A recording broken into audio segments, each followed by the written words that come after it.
Hello guys, welcome to SteveKnows. Today we are going to go over the version 17 update on the Oculus Quest. We've got some interesting new updates from the AI development of BeatSage. We have so many great stories that I'm going to cover today, so let's just get started.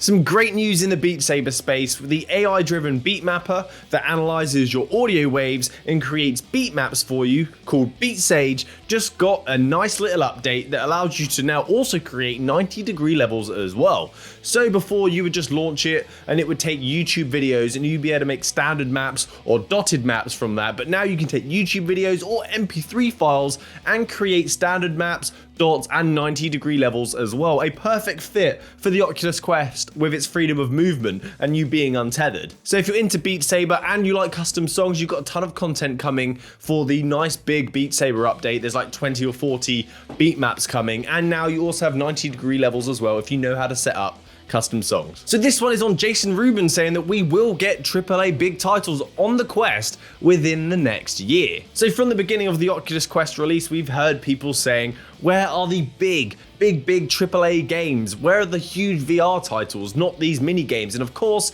we're all aware that the hardware on the Oculus Quest just couldn't handle the graphical fidelity of something like Asgard's Wrath. It's not an RTX 2080 in there, it's a Qualcomm 835. But Jason Rubin believes that big AAA games that we desire will be coming to the Quest in the next year. Now that people are understanding the hardware and the best ways to optimize for this system, people are able to put out great games. And with Oculus providing developers with a myriad of support to achieve their goals, it's more seemingly possible. What I believe Jason meant by this is we're not going to get games that are going to look high fidelity and absolutely stunning. We're going to get games that have in-depth story, expansive universes, and a long campaign for us to enjoy in virtual reality. And a great example of this is The Walking Dead Saints and Sinners coming to the Oculus Quest at the end of this year. That is a huge story-driven game with a large world to explore and complex mechanics. That is, I would say, a AAA virtual reality title coming to the Oculus Quest. But Jason Rubin's statement was this: if you get away from the graphic quality for a moment and you get into the depth of an experience, the length of an experience, the craftsmanship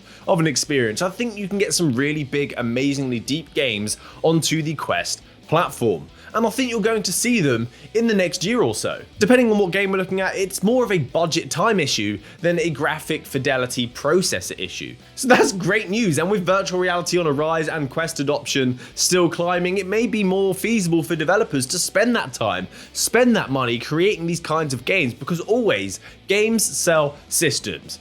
So I feel that the likes of Oculus, Valve, or maybe HTC have a duty to invest in these big titles, just like Valve did with Half-Life Alyx. So I've got some news on Five Nights at Freddy's now after Stillwell Studios posted on Twitter something interesting. Looks like they're feeling that sneeze. They said, before our next big announcement, which will be soon, I want to let all the awesome FNAF fans who have an Oculus Quest know that we're one bug fix away from being done on the port. We are working with our partners at Oculus to determine when the release date will be. Hashtag coming soon. So it seems they don't have a confirmed release date for this game yet, but it is going to be done soon. I was expecting the game to be released at the end of this month. That was my prediction, but we'll see, because it's getting kind of tight now. I also received some information from a nice guy called Tom who reached out to Stillwell to talk about cross-buy. And someone from support, I don't want to name them because I don't know if they're going to get in trouble for saying this. I don't know if they're supposed to keep quiet, but they did state that Five Nights at Freddy's will be a cross-buy title on the Oculus platform.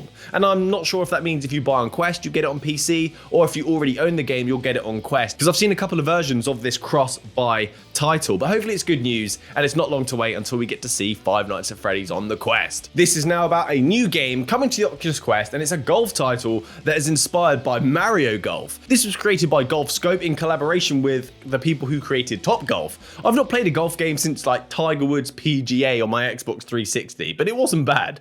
Pro Putt is expected to be released on the Oculus Quest on the 28th of May and will have multiplayer options so you can play with friends online, random strangers, or bots if you don't have any friends. It also has multiple game modes such as the Top Golf Classic mode, Top Golf Pressure, and some mini games when you're just chilling out in the lounge. And if you're really into your golf, this game does boast ultra realistic, accurate physics for the ball's movement in game, so maybe you can improve on your swing or your putting whilst playing this game in VR. But what makes this game unique from other titles is it will include a level editor to create custom levels, and you can download community created levels as well. And there's also going to be a local multiplayer where you pass the headset to and from a friend. Couch co-op VR. That's a win for me. I love that idea. So let's talk about version 17 of the Oculus Quest. So from the 18th of May, they have been doing the rolling update. So you may not have it yet, some of you may have it, but let's go over all of the improvements and the new features in this update that we should be getting in version 17. So starting with the Guardian can now detect objects in your room scale play space during setup. So if an object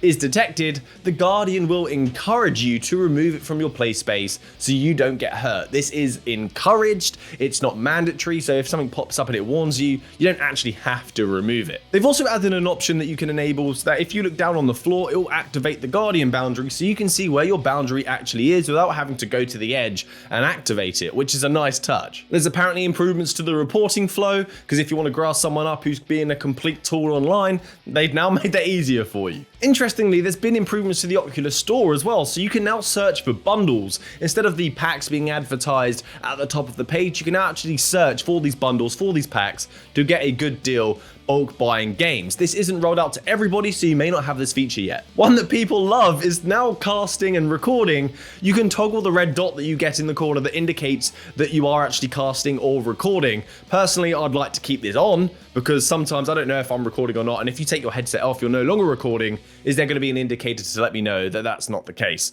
So if you don't like the red dot, if you're casting, I can see, but if you're recording footage, I'd probably keep that on. Hand tracking for the Oculus Quest has moved out of its experimental phase. It's now a general release, and there are a couple of games that are being released, so you can enjoy this new feature as well. Curious Tale of the Stolen Pets, which I do have a video out on if you want to check it out, link in the description, and Alden Dynamics, Waltz of the Wizard. There have been social improvements to do with sharing, so the content that you've created in-game, whether it be a screenshot captured or video captured, it's now easier to send this via your Facebook account. So now right after you capture a photo or a video, you'll see a large preview of your capture, which you can then press the Oculus button to view the sharing options and post it to your social media page. Voice dictation is moving out of experimental features section and into the general release. Voice dictation is to do with text-to-speech, whether you're searching, and also voice commands.